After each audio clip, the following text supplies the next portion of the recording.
Hello and welcome into the Knicks-Verse playoff preview episode number 5 live. This one's live, going on live. It's actually it's really a pregame show. But I'm going to get into a very important question about this game itself. Is this game the most important game in Coach Tom Thibodeau's Knicks coaching career? Could it be the most important game of the rest of his career? Let's put it that way. What will be the fallout if the Knicks do end up losing this game? But I actually am highly confident the Knicks will pull this game off, and I'll explain why. It's going to be a shorter preview. I think we're going to keep it to about a half hour, hopefully even less. We're going to discuss a lot of the issues that are floating around right now, and some pre-game interviews with Josh Hart and Jalen Brunson. It looks like the message got through. The ball must keep moving. The ball must be shared, and Cat must get involved. It seems like very clearly that message got through to the players themselves, and that, my friends, is the most encouraging part about what I've heard all week from this team. It's why it leads me to believe the Knicks will take care of business tonight in Detroit. The first game in Detroit, first playoff game in Detroit in I don't know how long, over a decade or so. I think it's going to be a win for the Knicks, but it's going to require them to actually make the adjustments that they talked about. They can't just talk the talk. They got to walk the walk on that court in Little Caesars Arena. Let's get to it. First of all, if this is your first time here, please subscribe, hit the notification button so you are alerted when I go live or drop a new video, and hit the thumbs up button for me. Also, the alerts are crucial right now in the playoffs. And drop your comments if you're watching this later. Definitely want to hear your thoughts and feelings about anything Knicks. And welcome to the chat. Thank you guys for joining me here. Shout out to, we got Chris Lopez, Jay Diaz. What's up, man? BQ from BK. And Isaiah Costa. What's up, man? All right, we're going to get into it here. Let's keep going. So this was something interesting that Ian posted today. While talking to media this morning, Jalen Brunson said he saw film on some individual and team-wide missed opportunities in Game 2. When asked to elaborate, Brunson referenced possessions where he needed to move the ball / communication on defense. Full answers here. Let's get to that full answer. You guys can hear it for yourselves. Where'd it go? Here it is. What do you feel like was something that that you missed on offensively for next game? I mean, there are a couple of possessions where had some bad shots, and that's on me just to understand the situation where I need to get off of it. But that's on the offense side. But defensively, we need to be communicating a little better. Me, individually, and I'm just going to hold myself to a higher standard when it comes to that, and I'm just going to be better.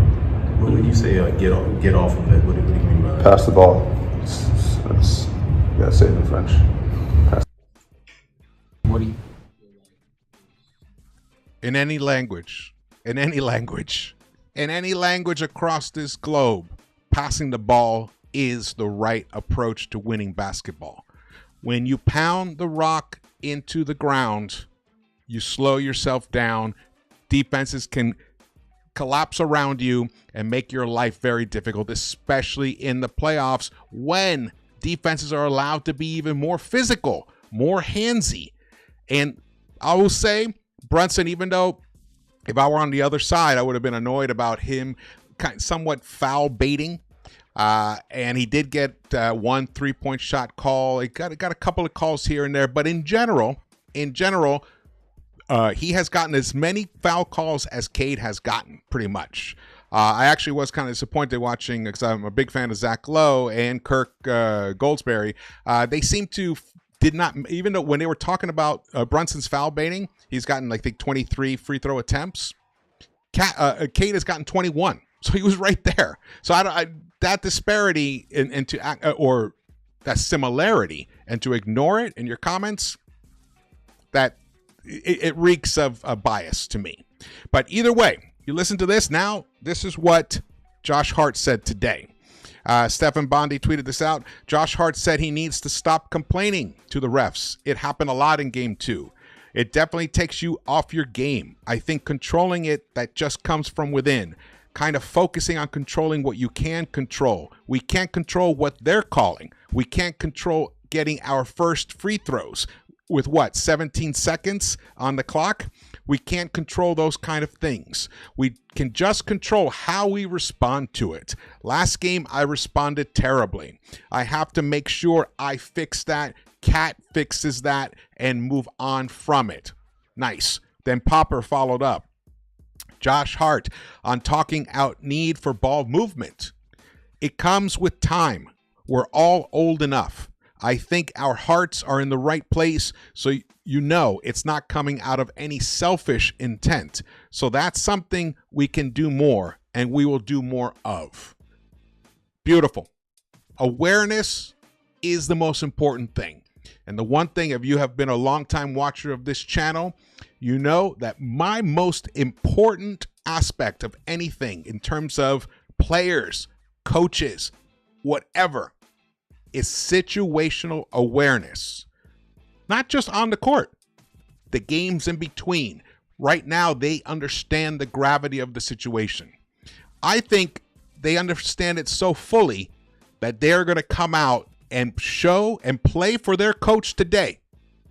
If they do not, there will be tremendous fallout from this single game alone, because even if the Knicks come back and win this game, win the series, I don't think it's going to impact the negative fallout unless they win it all. You know what I mean? Unless something happens and they win it all.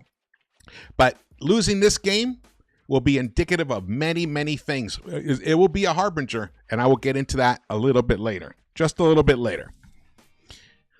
Tommy Beer, I'm showing this again to drive home this whole concept of passing, or lack of it. Over the first 2 games of this series, Brunson has passed the ball to Towns a total of 12 times. Total. Per NBA tracking data, passes from Brunson to each teammate. Passes to Bridges. 38 passes to Bridges. 32 passes to Hart. And just 12 to Cat.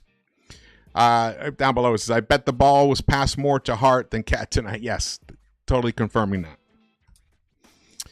Then here, the narrator during the game. The Knicks do not feed Cat.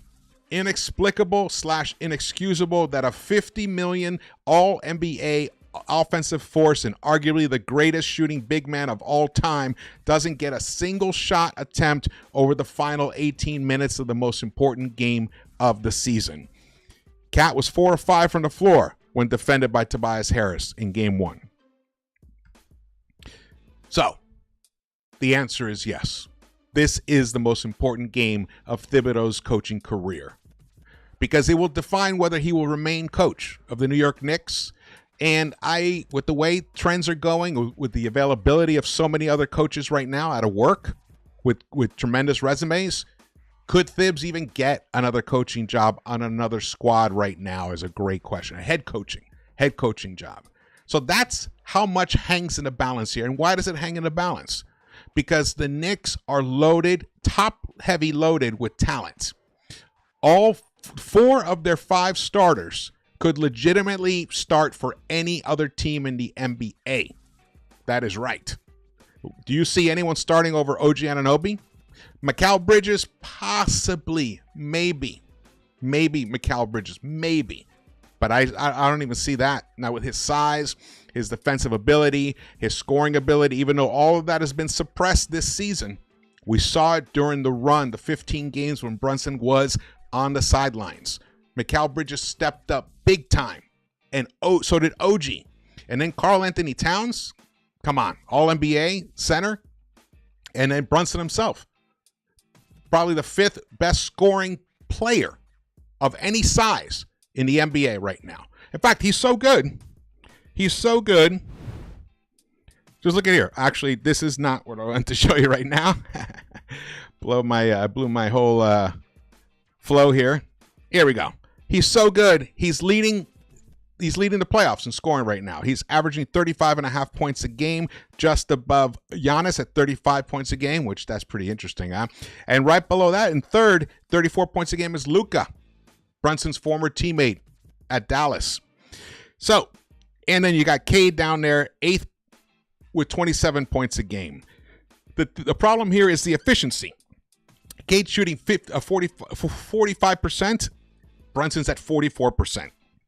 All these other guys are highly efficient. 65 here, 50% here, 50%, 70% for Kawhi Leonard, who's having a legendary beginning to this postseason.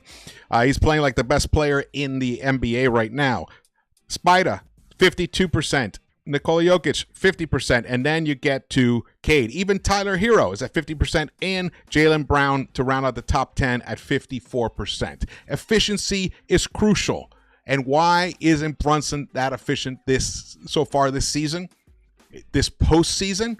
Because he's pounding the ball too much. All of these guys work in environments where the ball moves. That's right. They don't just sit there and ISO ball the hell out of it. So that's why it's so crucial that Brunson himself said, you heard it himself, he's got to get off of it, meaning pass the ball. So he's aware of that.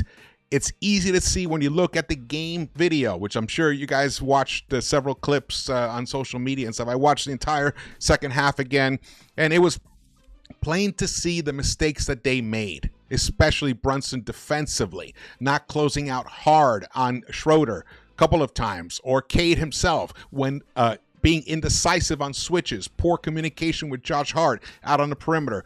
When you are a 6'1" guard and you are not a great defender at all, you're not even a good defender, let's put it that way. You cannot have lapses like he had. He saw that. He understands that. Josh sees it. They all see it. There's no way they're going to come out with the similar type of lack of defensive execution that we saw. But all that said, even with all that said about the defense, the Knicks defense has been very good. Has been very good in this playoffs. That's right. They held the Detroit Pistons to 100 points in game 2. They held them to 22% from the three-point line. That wasn't just missing open shots. That was Knicks actually playing good defense. They held the team to 44%. So, ain't 100 points. They just couldn't score on their own end because guys like Cat, what did he get? He got, in the second half, Cat got 3 shot attempts. That's it.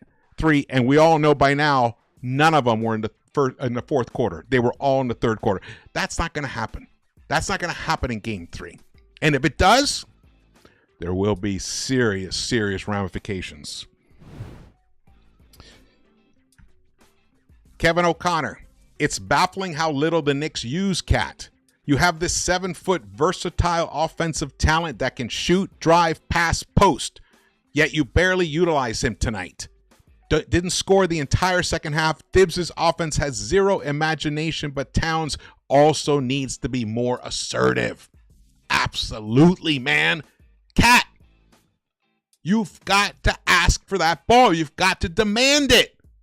Have to. You've got to scream like this. I mean, not like that at your teammates, but you have to show that passion that you want to be a part of leading this team to victory, to a championship. Isn't that the goal?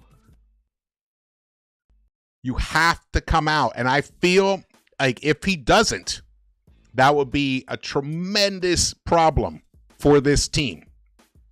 If he does come out with that fire and the Knicks still end up losing somehow, then we know who will ultimately be held responsible for that. These two guys, well, the players to some degree, but it will be Thibs. Love this artwork, Big Nick energy. They do some great work there. I love this whole thing. This is them tonight. This is the kind of intensity that they are facing tonight. And I have a feeling they are ready based upon everything that I've read and seen from the players themselves in the 2 days in between games 2 and 3. But let's get back to him. How did it get to this situation? Well, because he is a limited coach. He has major limitations. He has a lack of creativity. If you watched the Houston Golden State Warriors game, you heard Stan Van Gundy commend Udoka of all the different looks that he throws at the Warriors, the multitude of lineups that he throws at him. He plays small, he plays big, the double big, and sometimes completely small with Jabari Smith as his center. All of that to not let the Warriors continue to get comfortable. Try to find something that works. Why hasn't Thibs used the Mitch Cat double big lineup enough? It is obviously an effective lineup, even though the numbers don't fully show it yet because they haven't had enough time to play together. Why has there not been a single lob alley-oop sent to Mitch Robinson by anyone? Or maybe McCall did one. No one. You're going away from what works for your team. Jalen Brunson is probably one of the top 4 or 5 high volume catch and shoot 3-point shooters in the NBA. But how can someone catch and shoot if the ball's in their fucking hands all the time? That's why it's so beautiful that they acknowledge that and they are going to approach it differently. And I think they will. I don't think they're going to just talk the talk. They're going to pass the rock. It's going to happen. I'm going to love it. The other thing is you cannot, even though, let's get to this point. Let's get to this. Let me get to this. Before I show you guys this, let me get to this. So this, a lot of people are saying, oh, too much Josh Hart. Hey, Josh Hart on the court, the Knicks are good for a plus 24.1 swing from when he's off to on. OG Anunoby, plus 25.5. Towns, plus 16.2. Now, but look at Mitch, a minus 17.7. This, though, is, and look at Mikal Bridges, a minus 38.3, and Jalen Brunson, a minus 8.3. The lack of points generated from assists by Jalen Brunson is just unacceptable. If you look at the season statistics, and I had the graphic and I forgot to put it in here, but if you see the statistics, Brunson has generated just a little bit, like maybe 10 points, not even, like 8 points more from assists than Josh Hart, the number 2 guy, who is not even the point guard on this team. With someone with his usage rate, Brunson's usage rate is in the 30s. Someone like that should have at least double the points generated off assists than he does. These are the things, and that was regular season. That's coming back to hurt us in the postseason. Because even though in the postseason rotations get shorter, generally, I think those things are changing. I think those attitudes are changing. And coaches like OKC's coach, Udoka in Houston, they're changing that approach. Kerr has gone deep in his bench many, many times. That mindset has to go away. And here are the stats. Now, by the way, McCall's minus 38.3. It's because he wasn't on the floor during that famous 21-0 run that the Knicks went on. So his numbers are fairly skewed against him. But he wasn't, even if you put in 21 points there, he's still underwater. He's still underwater right there. All right, let's get back to this. This one thing I want to talk about is that 21-0 run. That's what one thing I definitely want to talk about. So Here, get to here. A lot has been said. A lot has been said that basically the Detroit Pistons are dominating this series. And it was just one miraculous 21-0 run that keeps them away from being up 2-0. I call bullshit on that. Bullshit. Look at the lead tracker in that game. It was a fairly close game for at least about 28 minutes of it. It was a very close game with 13 lead changes. By that point, we're talking 12 lead changes in those 28 minutes of play. So I don't understand this logic. And then the Detroit Pistons did go on a run. They got the lead up to 9 in that fourth quarter. Actually, late third quarter, they kept it around 8. And then the Knicks flipped the switch and went on a run and really took control of the game. So if that narrative were true, that Detroit were dominating the game, well, maybe too, that 21-0 run ended, and then they had a chance to get back in this game. They didn't, because the Knicks clicked on all cylinders during that run, and they dominated. So to me, this narrative, and then you go back to this. These are the line scores for game 1. First quarter, tied. Second quarter, Knicks won it. Third quarter, Detroit did win that one by 10. Fourth quarter, Knicks win that by 19. So how is that Detroit dominating that game? Game 2, yes, they come out. Knicks look terrible offensively. Only 18 points in the first quarter. They're down 7. But they came up. They scored 31 on the Pistons in the second quarter and won that quarter. Third quarter was a mosh pit fight, 20-18. Both teams could barely hit the side of a barn, but Detroit ended up with the lead right there. And then in the fourth quarter, the Knicks were able to. They made a run. They tied the game late, and some poor execution at the end, and gave the game up. I don't see how that narrative that's going around that Detroit has dominated the series is accurate when you look at what the fuck is happening here, or what the fuck happened here. So I feel very good about the Knicks' chances in this series and tonight, game 3. But if in any way, shape, or form they don't perform and shit goes south, this will be the game that decides his future as a Knicks coach. Goes like this.